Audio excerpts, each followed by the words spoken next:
കർത്താവിൻ്റെ ധന്യനാമം വാഴ്ത്തപ്പെടുമാറാകട്ടെ. ദിവസങ്ങളിലായിരിക്കുന്ന പ്രിയപ്പെട്ടവർക്ക് വേഗം വരുന്ന യേശുക്രിസ്തുവിൻ്റെ നാമത്തിൽ സ്നേഹവന്ദനം അറിയിക്കുന്നു. വിശുദ്ധാപൽക്കാലം ഭവനാന്തരീക്ഷത്തിലായിരിക്കാൻ കർത്താവ് ഞങ്ങൾക്ക് തരുന്ന വിലപ്പെട്ട സന്ദർഭത്തെ ഓർത്ത് നിങ്ങളുടെ സ്തോത്രം ചെയ്യുന്നു. കഴിഞ്ഞുപോയ ഓരോ ദിവസങ്ങളും വളരെ സംഭവകുലമായ ദിവസങ്ങളായി കാണപ്പെടുവാനിടയായി തീർന്നു. നമുക്കറിയാം, ഒരു വലിയ യുദ്ധഭീതിയിൽ ലോകം മുഴുവനും ആയിരിക്കുന്നു. ഇപ്പോഴും അത് കെട്ടടങ്ങിയിട്ടില്ല. ഏത് സമയത്തും എന്തും സംഭവിക്കാം. ഒരു അഗ്നിപർവ്വതം പൊട്ടാൻ നിൽക്കുന്നത് പോലെ ഒരു അന്തരീക്ഷത്തിലാണ് ലോകം മുഴുവനുമായിരിക്കുന്നതെന്ന് പറഞ്ഞാൽ അത് 100% ശരിയായിരിക്കും. കാരണം ലോകരാഷ്ട്രങ്ങൾക്ക്, ലോക മനുഷ്യർക്ക് സമാധാനമില്ല, സ്വസ്ഥതയില്ല. അവരുടെ സന്തോഷം നഷ്ടപ്പെട്ടു. മുറിവേറ്റവരായി, മരണപ്പെട്ടവരായി ജനകോടികൾ തീർന്നുകൊണ്ടിരിക്കുന്നു. പ്രകൃതിക്ഷോഭത്തിൽ നമ്മുടെ കേരളം ഇന്നും അതിൻ്റെ ദുഃഖത്തിൽ നിന്ന് വിമുക്തി പ്രാപിച്ചിട്ടില്ലെന്ന് നമുക്കറിയാം. അതുപോലെ പലതും സംഭവിച്ചുകൊണ്ടിരിക്കുന്നു. ഇതൊക്കെയും സംഭവിക്കേണ്ടത് തന്നെ എന്ന് ദൈവവചനം നമുക്ക് വ്യക്തമായി പഠിക്കുമ്പോൾ കാണാൻ കഴിയുന്നു. യെശയ്യാ പ്രവാചകൻ്റെ പുസ്തകം അതിൻ്റെ 24-ാമത്തെ വാക്യം നമ്മൾ വായിച്ചു പഠിച്ചാൽ ഇതൊക്കെ സംഭവിക്കേണ്ടതാണ്. സ്തോത്രം. ഭൂമി ദുഃഖിച്ച് വാടിപ്പോകുന്നു. 24:4 മുതൽ ഭൂമി ദുഃഖിച്ച് വാടിപ്പോകുന്നു, ഭൂതലം ക്ഷയിച്ചു വാടിപ്പോകുന്നു, ഭൂമിയിലെ ഉന്നതന്മാർ ക്ഷീണിച്ചു പോകുന്നു, ഭൂമി അതിലെ നിവാസികളാൽ മലിനമായിരിക്കുന്നു. അവർ പ്രമാണങ്ങളെ ലംഘിച്ച് ചട്ടങ്ങളെ മറിച്ച് നിത്യനിയമത്തിന് ഭംഗം വരുത്തിയിരിക്കുന്നു. അതുകൊണ്ട് ഭൂമി ശാപഗ്രസ്തമായതിൽ പാർക്കുന്നവർ ശിക്ഷ അനുഭവിക്കുന്നു. അതുകൊണ്ട് ഭൂവാസികൾ ദഹിച്ചുപോയി, ചുരുക്കം പേർ മാത്രം ശേഷിച്ചിരിക്കുന്നു. പുതുവീഞ്ഞ് ദുഃഖിക്കുന്നു, മുന്തിരിവള്ളി വാടുന്നു, സന്തുഷ്ട മാനസരൊക്കെയും നെടുവീർപ്പിടുന്നു. തപ്പുകളുടെ ആനന്ദം നിന്നുപോകുന്നു, ഉല്ലസിക്കുന്നവരുടെ ഘോഷം തീർന്നു പോകുന്നു. കിന്നരത്തിൻ്റെ ആനന്ദം ഇല്ലാതെയാകുന്നു. അവർ പാട്ട് പാടിക്കൊണ്ട് വീഞ്ഞ് കുടിക്കയില്ല. സ്തോത്രം. മദ്യം കുടിക്കുന്നവർക്കത് കയ്പായിരിക്കും. ശൂന്യപട്ടണം ഇടിഞ്ഞു കിടക്കുന്നു, ആർക്കും കടന്നുകൂടാതെ വണ്ണം എല്ലാ വീടും അടഞ്ഞു പോയിരിക്കുന്നു. വീഞ്ഞില്ലായികയാൽ വീഥികളിൽ നിലവിളി കേൾക്കുന്നു. സന്തോഷമൊക്കെയും ഇരുണ്ടിരിക്കുന്നു. ദേശത്തിലെ ആനന്ദം പൊയ്പോയിരിക്കുന്നു. പട്ടണത്തിൽ ശൂന്യത മാത്രം ശേഷിച്ചിരിക്കുന്നു. ഇത് യേശുക്രിസ്തു ജനിക്കുന്നതിന് സുമാർ 500-600 വർഷങ്ങൾക്ക് മുമ്പ് യെശയ്യാ പ്രവാചകൻ എഴുതിയ പ്രാവചനിക സൂക്തമാണ് ഞാൻ വായിച്ചു കേൾപ്പിച്ചത്. അതിൻ്റെ 17, 18, 19, 20 കൂടി വായിക്കാം. ഭൂമിയെ പേടിയും കുഴിയും കണിയും നിനക്ക് നേരിട്ടിരിക്കുന്നു. പേടി കേട്ടിട്ട് ഓടിപ്പോകുന്നവൻ കുഴിയിൽ വീഴും. കുഴിയിൽ നിന്ന് കയറുന്നവൻ കണിയിലകപ്പെടും. ഉയരത്തിലെ കിളിവാതിലുകൾ തുറന്നിരിക്കുന്നു. ഭൂമിയുടെ അടിസ്ഥാനങ്ങൾ കുലുങ്ങുന്നു. ഭൂമി പൊടുപൊടെ പൊട്ടുന്നു. ഭൂമി കിറുകിറെ കീറുന്നു. ഭൂമി കിടുകിടെ കിടുങ്ങുന്നു. ഭൂമി മത്തനെ പോലെ ചാഞ്ചാടുന്നു, കാവൽ മാടം പോലെ ആടുന്നു. അതിൻ്റെ അകൃത്യം അതിൻ്റെ മേൽ ഭാരമായിരിക്കുന്നു. അതാണ് ഇവിടുത്തെ പ്രധാന വിഷയം. എന്തുകൊണ്ട് ഇതൊക്കെ സംഭവിക്കുന്നു? ഭൂമിയുടെ അകൃത്യം മീൻസ് ഭൂമിയിലെ മനുഷ്യൻ്റെ പാപം. ദൈവം ഈ ഭൂമിയെ സൃഷ്ടിച്ചപ്പോൾ മനുഷ്യനെ പാർക്കുവാനാണ് സൃഷ്ടിച്ചത്. എന്താ വേദപുസ്തകം പറയുന്നു, സങ്കീർത്തന പുസ്തകത്തിലുണ്ട്. എന്നാൽ ഇപ്പോൾ പാർക്കാൻ പറ്റാത്ത അവസ്ഥയായി. വയനാടിൻ്റെ ഏറ്റവും മനോഹരമായ ഭൂപ്രദേശമായ ഒരു ദേശമാണ് പാർക്കാൻ പറ്റാത്ത അവസ്ഥയായത്. ഒരു പട്ടണം, ഒരു മെഗാ ഗ്രാമം ഒലിച്ചുപോയി. എന്താ കാര്യം? അതിലെ നിവാസികളാൽ ഭൂമി മലിനമായി. ഇപ്പം നമ്മൾ ഇങ്ങനെ പറയുമ്പോൾ മറ്റുള്ളവർ നമ്മൾ വിമർശിക്കും. അവരെല്ലാം പാപികളാണോ, അങ്ങനെയാണോ ഇങ്ങനെയാണോ എന്നൊക്കെ ചോദിക്കും. അവരോടൊന്നും നമുക്ക് മറുപടിയൊന്നും പറയാനില്ല. ഒന്ന് നമുക്കറിയാം, മനുഷ്യൻ്റെ പാപനിമിത്തം ഭൂമി ശാപഗ്രസ്തമായി എന്നറിയാം. ഭൂമിയിൽ മനുഷ്യന് താമസിക്കാൻ പറ്റാത്ത അവസ്ഥകൾ വന്നു എന്ന് നമുക്കറിയാം. അതുകൊണ്ട് പ്രിയമുള്ളവരെ, ഇന്ന് കാണുന്ന ഈ ക്രൈസിസ് ഒക്കെ മാറി ശാന്തമായൊരു അന്തരീക്ഷം ഉണ്ടാകുമെന്ന് ആരും ചിന്തിക്കേണ്ട. വേനൽ അടുത്തു എൻ്റെ വരവ് വാതുക്കൽ. വേനൽ, ചൂട്, പ്രശ്നങ്ങൾ, പ്രതികൂലങ്ങൾ, പ്രശ്നങ്ങൾ കൂടിക്കൊണ്ട് തന്നെയിരിക്കും. പ്രതികൂലങ്ങൾ വർദ്ധിച്ചുകൊണ്ട് തന്നെയിരിക്കും. സ്വസ്ഥത എന്നുള്ളത് ആധുനിക മനുഷ്യനെ സംബന്ധിച്ചിടത്തോളം ഒരു സ്വപ്നമായിരിക്കും. മനുഷ്യന് വിദ്യാഭ്യാസമുണ്ട്, മനുഷ്യന് വിവേകമുണ്ട്, മനുഷ്യ ലോകത്തിൻ്റെ അറിവുകളുണ്ട്, കണ്ടുപിടുത്തങ്ങൾ ഒത്തിരിയാണ്. മരിച്ചുപോയ മമ്മികൾക്ക് ജീവൻ കൊടുക്കുമെന്നും 2040-50 കാലഘട്ടങ്ങൾക്കുള്ളിൽ അതവർ ചെയ്യുമെന്ന് അവർ പ്രതിജ്ഞ എടുത്തിരിക്കുകയാണ്. നക്ഷത്രങ്ങളിൽ, ആകാശമണ്ഡലങ്ങളിൽ സ്വത്രം ഭവനങ്ങൾ പണിത് താമസിക്കാൻ മനുഷ്യൻ ഒരുങ്ങുന്നു. ഭാരതത്തിൽ നിന്നും ഒരു ചെറിയ ടീമുണ്ടതിൽ. എന്നാൽ നക്ഷത്രങ്ങളുടെ ഇടയിൽ കൂടുവച്ചാലും ഞാൻ അവിടെ നിന്ന് നിന്നെ ഇറക്കും എന്ന് ഉപദ്യാവിൻ്റെ പുസ്തകം 4-ാം വാക്യം നമുക്ക് കാണാൻ കഴിയും. അപ്പോൾ മറ്റു പല ഭാഗങ്ങളിലൊക്കെ ഉണ്ടത്. മനുഷ്യൻ എത്ര ഉയർന്നാലും എത്ര ഉന്നതമായ അനുഭവത്തിലൂടെ വിരഹിച്ചാലും അവിടെ നിന്നെല്ലാം നാശം തന്നെ മനുഷ്യന് വന്നു ഭവിക്കും. തൊടുന്നതൊക്കെ നാശമായി മാറും. കാരണം ഭൂമി അതിൻ്റെ നിവാസികളാൽ മലിനമായിരിക്കുന്നു. ഭൂമിയുടെ അകൃത്യം അതിന് താങ്ങാൻ കഴിയുന്നില്ല. ഇതൊക്കെ ദൈവമക്കളാകുന്ന നമ്മൾ ഹൃദയത്തിൽ ധ്യാനിച്ച് ചിന്തിച്ച് ഇന്ന് കാണുന്ന ഈ ക്രൈസിസുകൾ പ്രാവചനിക നിവൃത്തിയാണ്. ഇത് സംഭവിക്കേണ്ടതാണ്. ഇതൊരിക്കലും കുറയുകയല്ല, കൂടുക തന്നെ ചെയ്യുമെന്ന് മനസ്സിലാക്കി ഇവ എല്ലാറ്റിൽ നിന്നും ഒഴിഞ്ഞിരിപ്പാനും മനുഷ്യപുത്രൻ്റെ മുൻപാകെ നിൽപ്പാനും പ്രാപ്തരാകേണ്ടതിന് സദാകാലം ഉണർന്നും പ്രാർത്ഥിച്ചു കൊണ്ടിരിപ്പീൻ. ലൂക്കോസിൻ്റെ സുവിശേഷം അവസാന അധ്യായങ്ങളിൽ നമുക്ക് കാണാൻ കഴിയും. ഇതൊന്നും ഒഴിഞ്ഞു പോകത്തില്ല. ഇതിങ്ങനെ വർദ്ധിച്ചു വരും. എന്നാൽ കർത്താവിൻ്റെ ജനത്തിന് സ്വസ്ഥതയും സമാധാനവും സന്തോഷവും കർത്താവ് തരും എന്നുള്ളതിന് യാതൊരു ഒരു സ്വത്രം യാതൊരു നിലയിലും നമ്മൾ ചിന്തിക്കേണ്ടതില്ല. സഭയ്ക്ക് സമാധാനം ഉണ്ടാകും. ഞങ്ങൾ പ്രവൃത്തി പുസ്തകം കഴിഞ്ഞ ദിവസം വായിച്ചപ്പോൾ ആ വാക്യം വളരെ ശക്തമായിട്ട് വരുവാനിടയായി. അത് ഞാൻ ഒന്നുകൂടി ഇന്ന് വായിക്കാൻ താല്പര്യപ്പെടുന്നു.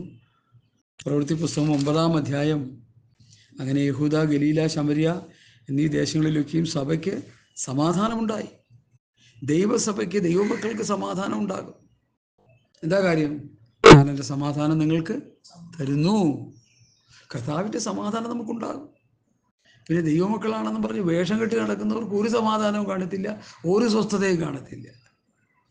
അവർ നമ്മുടെ സഹോദരൻ പറയുന്ന പോലെ പുകഞ്ഞുകൊണ്ട് തന്നെ ഇരിക്കും. പുകഞ്ഞ് അവസാനം ഒരു അഗ്നിപർവ്വതം പോലെ സ്വത്രം നശിച്ചു പോകാനിടയായിത്തീരും. അതുകൊണ്ട് എന്നെ കേൾക്കുന്ന പ്രിയപ്പെട്ടവരെ, ഭൂമി കീഴ്മേൽ മറിയട്ടെ, പ്രശ്നങ്ങൾ വരട്ടെ, പ്രതികൂലങ്ങൾ വരട്ടെ, കർത്താവിൻ്റെ ദിവ്യ സമാധാനം കർത്താവ് നമുക്ക് തരും എന്നുള്ള പ്രത്യാശയോടെ, അല്ലെങ്കിൽ ആ പ്രത്യാശയിലായിരിക്കാൻ കർത്താവ് നമുക്ക് കൃപ തരട്ടെ എന്ന് പറഞ്ഞ് എന്നെ ഏൽപ്പിച്ച വചനത്തിലേക്ക് ഞാൻ വരികയാണ്. പത്രോസിൻ്റെ 2-ാം ലേഖനം, അതിൻ്റെ 1-ാം അധ്യായമാണ് ഇന്നത്തെ നമ്മുടെ പഠന വിഷയം. കഴിഞ്ഞ ആഴ്ചകളിലൊക്കെ പത്രോസിൻ്റെ 1-ാം ലേഖനം 1 വരെ 5 വരെയുള്ള അധ്യായങ്ങൾ നമ്മൾ ഒരു ചെറിയ അളവിൽ പഠിക്കാനിടയായി. ഇതിനേക്കാൾ ഗഹനമായി പഠിപ്പിക്കുന്നവർ ഒത്തിരി പേരുണ്ട് കേട്ടോ. നമ്മളൊക്കെ അത്രയ്ക്കൊന്നും നമ്മളായിട്ടില്ല. ചെറിയ തോതിൽ നമുക്കിത് ധ്യാനിക്കാനും പഠിക്കാനും ഇടയായിത്തീരും. 2-ാം അധ്യായത്തിലേക്ക് നമ്മൾ പ്രവേശിച്ചിരിക്കുകയാണ്. യേശുക്രിസ്തുവിൻ്റെ ദാസനും അപ്പോസ്തലനുമായ ശീമോൻ പത്രോസ് നമ്മുടെ ദൈവത്തിൻ്റെയും രക്ഷിതാവായ യേശുക്രിസ്തുവിൻ്റെയും നീതിയാൽ ഞങ്ങൾക്ക് ലഭിച്ചതുപോലെ അതേ വിലയേറിയ വിശ്വാസം ലഭിച്ചവർക്ക് എഴുതുന്നത്. ശ്രദ്ധിച്ച് കേൾക്കണേ. വിലയേറിയ വിശ്വാസം ലഭിച്ചവർക്ക് എഴുതുന്നത്. എന്താണ് ഈ വിലയേറിയ വിശ്വാസം? നമുക്ക് ഓരോരുത്തർക്കുമുള്ള കർത്താവിനുള്ള വിശ്വാസമാണോ? അല്ല. നമുക്ക് ഓരോരുത്തർക്കുള്ള വിശ്വാസത്തെക്കുറിച്ച് റോമാലേഖനം അതിൻ്റെ 12-ാം അധ്യായത്തിൽ വായിക്കും. പെട്ടെന്ന് വായിക്കണേ ആ വാക്യം. 12-ാം അധ്യായത്തിൽ അതിൻ്റെ 3-ാം വാക്യം വായിക്കാം. 12-ന്റെ 3. ഭാവിക്കേണ്ടതിന് മീതെ ഭാവിച്ചുയരാതെ ദൈവം അവനവന് വിശ്വാസത്തിൻ്റെ അളവ് പങ്കിട്ടതുപോലെ സുബോധമാമണ്ണം ഭാവിക്കണമെന്ന് ഞാൻ എനിക്ക് ലഭിച്ച കൃപയാൽ നിങ്ങളിൽ ഓരോരുത്തരോടും പറയുന്നു. അപ്പോൾ അവനവന് വിശ്വാസത്തിൻ്റെ അളവ് പങ്കിട്ടതുപോലെ ഓരോരുത്തർക്കുള്ള വിശ്വാസം. ശ്രദ്ധിച്ച് കേൾക്കണേ. വളരെ ഗഹനമായ പഠനങ്ങളാണ് അപ്പോസ്തലന്മാരുടെ ഉപദേശം എല്ലാം തന്നെ.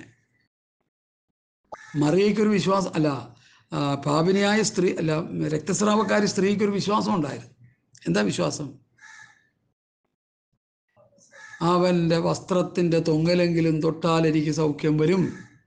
ശതാധിപനൊരു വിശ്വാസം ഉണ്ടായിരുന്നു, നീ എൻ്റെ പുറയ്ക്കകത്ത് വരാൻ ഞാൻ യോഗ്യനല്ല, നീ ഒരു വാക്ക് കൽപ്പിച്ചാൽ മതി.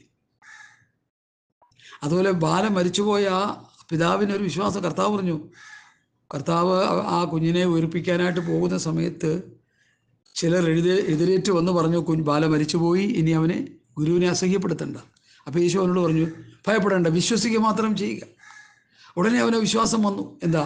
കർത്താവ് പറഞ്ഞു സൗഖ്യമാകുന്നു. അവനും വിശ്വസിച്ചു. അത് അവർക്ക് ലഭിച്ച വിശ്വാസമാണ്.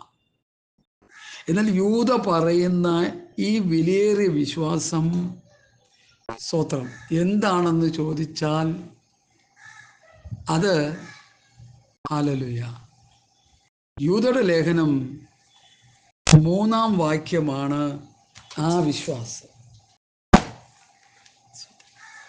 ശ്രദ്ധിക്കണേ പ്രിയമുള്ളവരെ, കാര്യങ്ങളൊക്കെ ശ്രദ്ധിക്കാതെ പോകരുത്. യൂദ പറയുന്ന വിശ്വാസം, വിലയേറിയ വിശ്വാസം ഏതാണ്? യൂദയുടെ ലേഖനം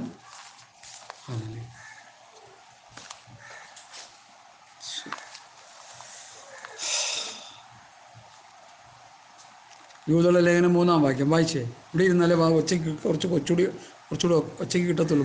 3 യൂദയുടെ ലേഖനം അതിൻ്റെ 3-ാം വാക്യം ഒന്ന് വായിച്ചേ. യൂദ ഒരധ്യായമേ ഉള്ളുവല്ലോ.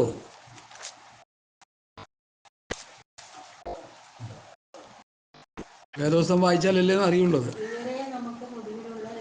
പ്രിയരെ, നമുക്ക് പൊതുവിലുള്ള രക്ഷയെക്കുറിച്ച് ചെയ്താൽ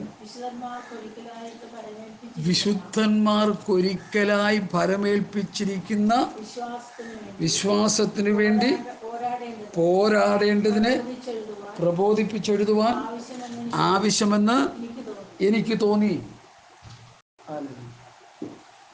ശ്രദ്ധിക്കുക ദൈവമക്കളെ, ഇതൊന്നും വേണ്ട രീതിയിൽ പഠിക്കാതെയും ഗ്രഹിക്കാതെ ഇരിക്കുന്ന മനുഷ്യരാണ് ഇന്നത്തെ ആത്മീയ കുളത്തിൽ കിടക്കുന്നത് മുഴുവൻ. ഇതിനെക്കുറിച്ച് യാതൊരു ഗ്രാഹ്യവുമില്ല പലർക്കും. ഞാനിത് വെറുതെ പറയുകയല്ല. പത്രോസ് പറയുന്ന വിലയേറിയ വിശ്വാസം എന്നുള്ളത് ഒരിക്കലായി പരമേൽപ്പിക്കപ്പെട്ട വിശ്വാസ പ്രമാണത്തെയാണ് കാണിക്കുന്നത്. എന്തോ? ഒരിക്കലായി പരമേൽപ്പിക്കപ്പെട്ട വിശ്വാസ പ്രമാണം. ഈ പത്രോസ് എഴുതുന്നത് വലിയൊരു വിശ്വാസം, അയ്യോ എനിക്കൊരു വലിയൊരു വിശ്വാസം ലഭിച്ചു, നിനക്ക് കിട്ടിയത് എനിക്ക് കിട്ടിയ വിശ്വാസമല്ല. അത് ഞാൻ പറഞ്ഞല്ലോ. റോമാലേഖനം 12-ാം അധ്യായത്തിൻ്റെ 3-ാം വാക്യം, അവനവന് ലഭിച്ച വിശ്വാസം. നമുക്ക് കർത്താവിനോടുള്ള വിശ്വാസം അതാ. അത് കൂടിയും കുറഞ്ഞു നോക്കിയിരിക്കും. ചിലർക്ക് രോമകനമേ ഉള്ളൂ, ചിലർക്ക് വലിയ കട്ടിയായ വിശ്വാസമുണ്ട്, ചിലർക്ക് വളരെ കൂടുതൽ വിശ്വാസമുണ്ട്. അപ്പം നമ്മൾ പ്രാർത്ഥിക്കേണ്ടത് ലോകത്തിൻ്റെ ഭൗതികമായ അനുഗ്രഹങ്ങൾക്ക് വേണ്ടി കിടന്ന് തലയറിഞ്ഞ് പ്രാർത്ഥിക്കാനായിട്ട് ഇത് പാസ്റ്റർമാർ വിശ്വാസികളെ പ്രബോധിപ്പിക്കുക. അത് നിർത്തിയിട്ട് അപ്പോസ്തലന്മാർ കർത്താവിനോട് പറഞ്ഞു, ഞങ്ങൾക്ക് ഞങ്ങളുടെ വിശ്വാസം വർദ്ധിപ്പിച്ചു തരണമേ. അങ്ങനെ പ്രാർത്ഥിക്കുന്ന എത്ര പേരുണ്ട്? വിശ്വാസം വർദ്ധിപ്പിച്ചു തരണമേ എന്ന് പ്രാർത്ഥിക്കുന്ന എത്ര പേരുണ്ട്? വിസ തരണേ, അത് തരണേ, ഇത് തരണേ, കുഞ്ഞുങ്ങൾക്കൊരു ജോലി തരണേ, പുതിയ കാറ് തരണേ, പുതിയ വീട് തരണേ, പിന്നെ ലോട്ടറി അടിക്കണേ, അതുവരെയും പ്രാർത്ഥിച്ചുകൊണ്ടിരിക്കുക. ഇപ്പോൾ തൃശ്ശൂർ കുറേ വിശ്വാസികളും ശുശ്രൂഷന്മാരുണ്ടെന്ന് പറയുന്നു. തൃശ്ശൂരല്ല, എല്ലായിടത്തും ഒക്കെ ഉണ്ട്. അവിടെ ഇച്ചിരി കൂടുതലാണ്. ലോട്ടറി കച്ചവടമാണ്. അപ്പോൾ ലോട്ടറി എടുത്തിട്ട് അവർ പ്രാർത്ഥിക്കുന്നത് എന്താ? ലോട്ടറി അടിക്കണേ. ഇവിടെ അപ്പോസ്തലന്മാർ പ്രാർത്ഥിച്ചത് എന്താ? വിശ്വാസം വർദ്ധിപ്പിച്ചു തരണമേ. കണ്ടോ ആ പോക്ക്? ഇന്നത്തെ ആത്മീയ ഗോളത്തിൻ്റെ മൂല്യച്യുതി മനസ്സിലായോ? നമ്മുടെ വിശ്വാസം വർദ്ധിപ്പിക്കണം. പ്രാർത്ഥനയിൽ ദൈവത്തോട് പ്രാർത്ഥിക്കണം, ഒരു വലിയ വിശ്വാസമുള്ള വ്യക്തിയായി തീരുവാൻ. വിശ്വാസം എന്നതും ആശിക്കുന്നതിൻ്റെ ഉറപ്പും കാണാത്ത കാര്യങ്ങളുടെ നിശ്ചയവുമാകുന്നു. എബ്രായ ലേഖനം 11-ാം അധ്യായം 1 മുതൽ അവസാനം വരെയുള്ള വാക്യങ്ങൾ വായിച്ചു പഠിക്കുമ്പോൾ വിശ്വാസത്താൽ എന്ന് എത്രയോ പ്രാവശ്യമാണ് അവിടെ എടുത്ത് പറയുന്നത്. നമ്മൾ നമ്മുടെ വിശ്വാസം വർദ്ധിപ്പിക്കണം. എന്നാൽ ഇവിടെ പറയുന്ന വിശ്വാസ പ്രമാണം,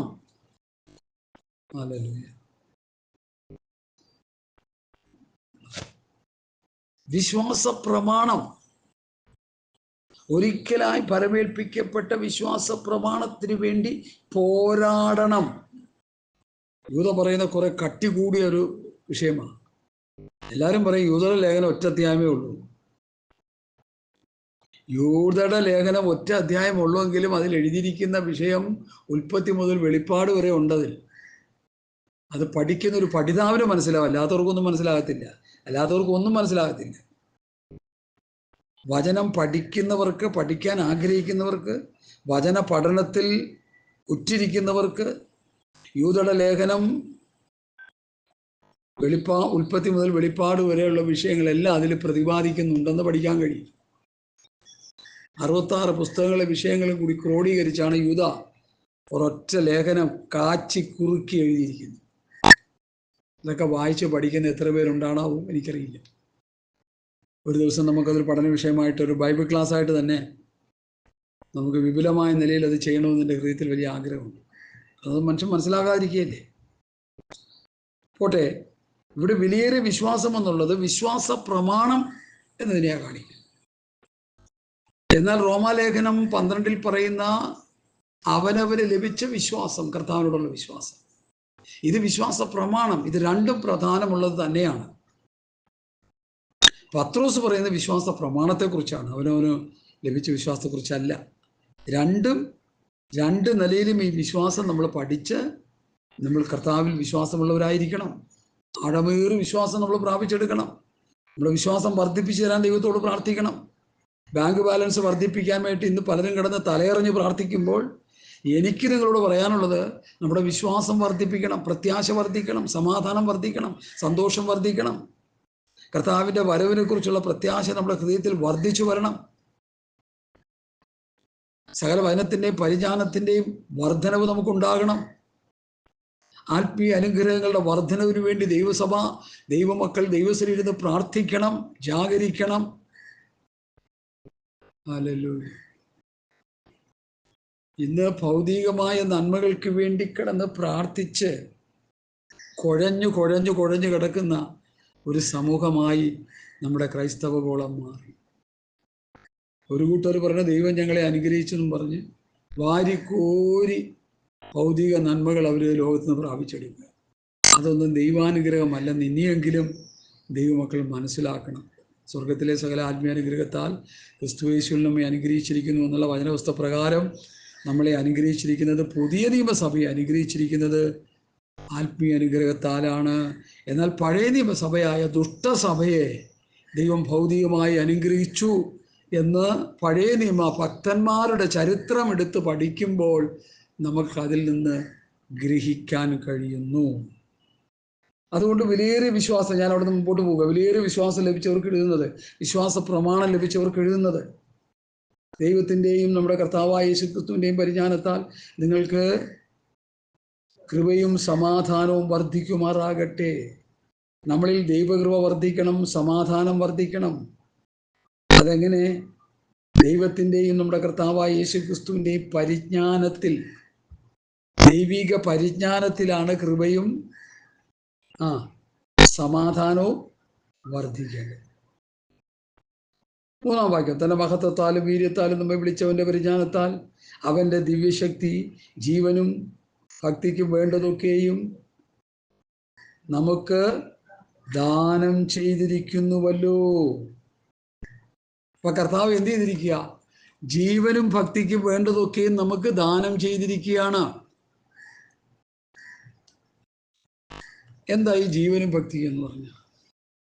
നമ്മൾ ഈ വലിച്ചുവിടുന്ന ശ്വാസം, നമ്മളിലുള്ള ജീവൻ. ഭക്തി എന്ന് പറഞ്ഞാൽ എന്താ? നമ്മുടെ അകത്തെ മനുഷ്യൻ, പുറത്തെ മനുഷ്യൻ, അകത്തെ മനുഷ്യൻ. അകത്തെ മനുഷ്യനും പുറത്തെ മനുഷ്യനും വേണ്ടുന്നതെല്ലാം ദൈവം നൽകിയിട്ടുണ്ട്. യേശുക്രിസ്തുവിലൂടെ നമുക്ക് ആവശ്യമായതെല്ലാം കർത്താവ് തന്നിട്ടുണ്ട്. അധികം ഒന്നും തരത്തില്ല. അധികം കിട്ടിയാൽ ഓർത്തോണം നിന്റെ കാര്യം പോക്ക. അധികം കിട്ടിയവരൊക്കെ നശിച്ച് നാമാവിശേഷമായിക്കൊണ്ടിരിക്കുന്ന ചിത്രം കൺമുമ്പിൽ കണ്ടുകൊണ്ടിരിക്കുക. അതുകൊണ്ടായി പറയുന്നത്.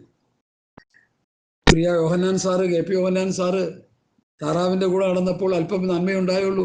ദൈവം ഉണ്ടായിരുന്നു, വിശ്വാസമുണ്ടായിരുന്നു, പ്രത്യാശയുണ്ടായിരുന്നു, ആത്മീയ അനുഗ്രഹങ്ങളുണ്ടായിരുന്നു.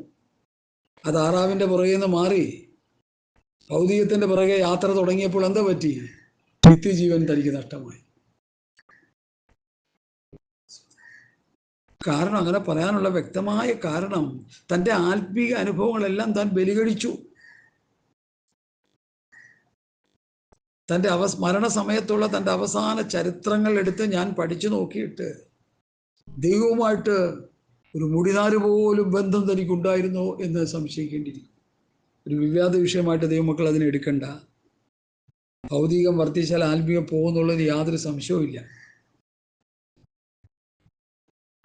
നിന്റെ നിക്ഷേപം കൊടുത്ത് നിന്റെ ഹൃദയം. ധനികന്മാരാകാൻ ആഗ്രഹിക്കുന്നവർ പരീക്ഷയിലും കണിയിലും കുടുങ്ങുകയും മനുഷ്യ സംഹാരനാശങ്ങളിൽ പൊങ്ങിപ്പോകാൻ ഇടവരുന്ന മൗഢ്യവും ദോഷകരമായ പല മോഹങ്ങൾക്ക് ബലിയായിത്തീരുകയും ചെയ്യുന്നു. ദ്രവ്യാഗ്രഹം സകലവിധ ദോഷത്തിനും മൂലമല്ലോ ഇത് ചിലർ കാക്ഷിച്ചിട്ട് വിശ്വാസം വിട്ടുഴന്ന് ബഹുദുഃഖങ്ങൾക്ക് അധീനരായി തീർന്നിരിക്കുന്നു. നീയോ ദൈവത്തിൻ്റെ മനുഷ്യനായുള്ളവയെ അത് വിട്ടോട്.